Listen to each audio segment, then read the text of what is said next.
get ready to take control of your healthcare. Here's your host, Ray Cober. Well, and so not to beat up the brokers, right? So the brokers are one component of this. The whole system,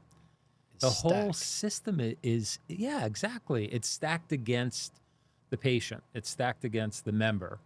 And that's what's so frustrating. And we put out a 30-odd minute piece on the Senate committee hearings of RFK Jr. And, you know, my disgust at the grilling that he took over that, because I don't know if you agree or disagree or care to opine, but I think we have, and what I said is, it's not a blue-red thing. This has got nothing to do with what your party affiliation is. We're all Americans. This is our health care. Right. Everybody's got to be up in arms about this. And what blew me away is that, you know, I thought there were some really striking moments in the Senate committee hearing. And, you know, Bernie Sanders, you know, went on a rant and said, you know, everyone's corrupt but you. The AMA is corrupt and the blah, blah, blah. And to his credit, I believe that Bernie was saying those words with conviction. But the answer, Bernie, is yes. Yes, the AMA is corrupt. And the you know, Pediatric Association, whatever the name is, they are corrupt. They're all being funded by Pharma.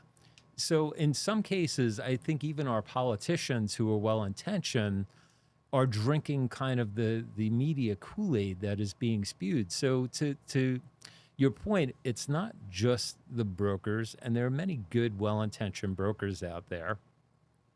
It's the model, though. And now you're the owner of an organization. If I come to you and I say, I got an idea, Woody. We're gonna, you know, it's a really kind of murky, muddy process right now. We have a way to clean the swamp and clear up the water, and we're going to reduce the cost of healthcare for, you know, our $100 billion in revenue.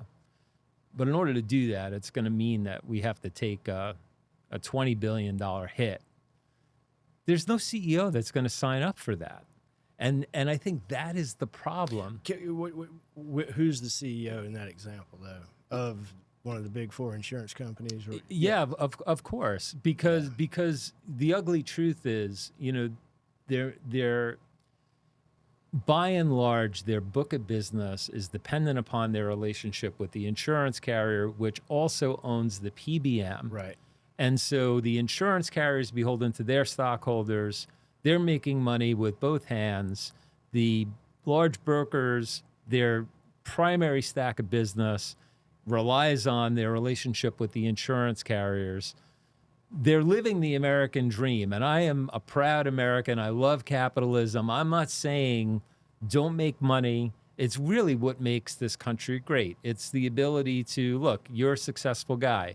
It didn't happen by itself. You took risk. You put money up. You found investors. All of that stuff, you can't just ignore it, right? And the reward is, if you succeed, you can do very well. Why vilify that now? They're doing well.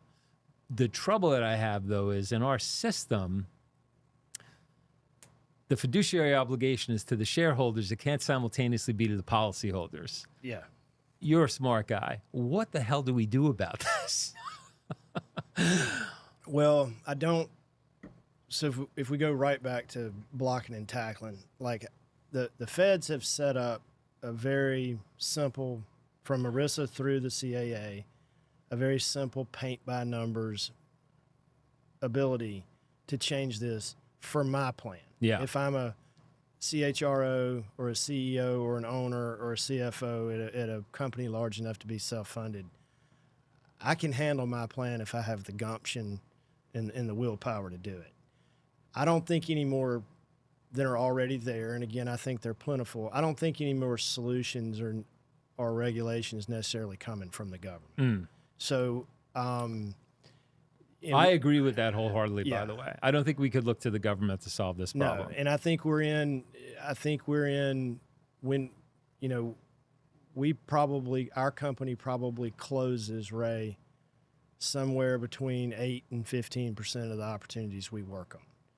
If it's at 15, it's in certain classes of business and in certain markets that we've identified, and that's higher than it's ever been.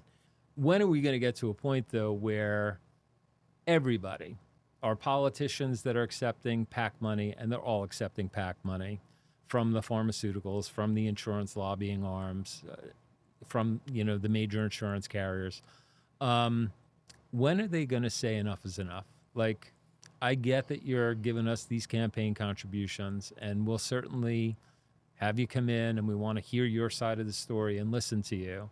But when are they going to say, we have to make a decision in the best interest of our citizens? That's really where I'm at. And I don't have any faith in that. Right? Which gets back to, like, we can't count on government to fix this. So I think what I'm hearing you say is you have now, and it didn't happen overnight. Like, I'm frankly kind of shocked that, how many employees does Imagine 360 have? Right at 1,500. 1,500 employees. You're a good-sized organization yourself. And I would have thought the over-under on your largest client was more in the 50,000 range. And to hear that it's 11,000 and maybe you have one coming on that's 26,000, well, that's more than double. So you're definitely moving in the right direction. And I am giving you statistics on covered employees. Yeah. Certain industries. Right. Larger. For every covered, there's 2 more who are not. Yeah. I get it. Yeah. But there are some companies out there, as you well know, that have hundreds of thousands and of employees that should be on a model like yours. Because what we're talking about is, and I think what people are afraid of 2 things, basically, right? The leadership is afraid that it's too risky. It's uncharted territories. They don't like it. They want to hire IBM. And then HR leaders are afraid that it's going to be more work for them, disruption, and that they're not going to be able to handle the influx of inbound calls because people can't see their doctors and get the procedure that they want. Would you agree that those are kind of the 2 major sticking points? If I were to combine them into one, and the not getting fired for hiring IBM, the brand loyalty to the 4 big insurance companies and the 3 PBMs is unlike brand loyalty in any other industry that I'm aware of. Yeah.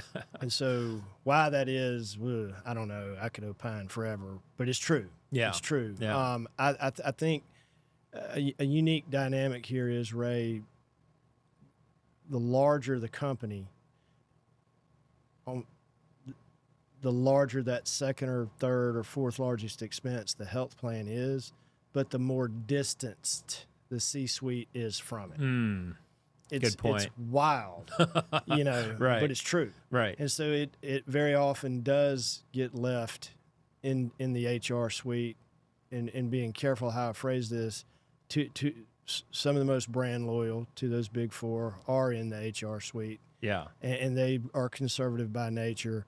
So,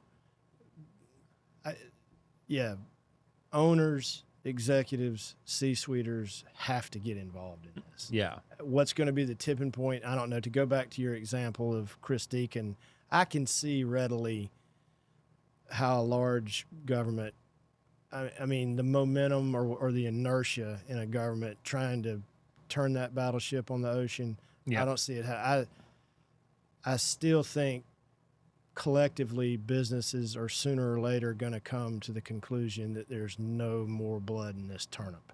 I can't, my broker can show up with a 21% increase, and if that's the best she can do, that's great, but I can't pay it. Yeah. There's no more I can pass along to my employees. There's no more I can raise the deductibles. Nothing more I can take out of their paycheck, and nothing more I can take out of my profit margin. Right. I have to do something different. That's what these people need. Yeah, for sure. Yeah. Well, All right, that's a wrap. Hit like, follow, and subscribe, and we'll catch you next time.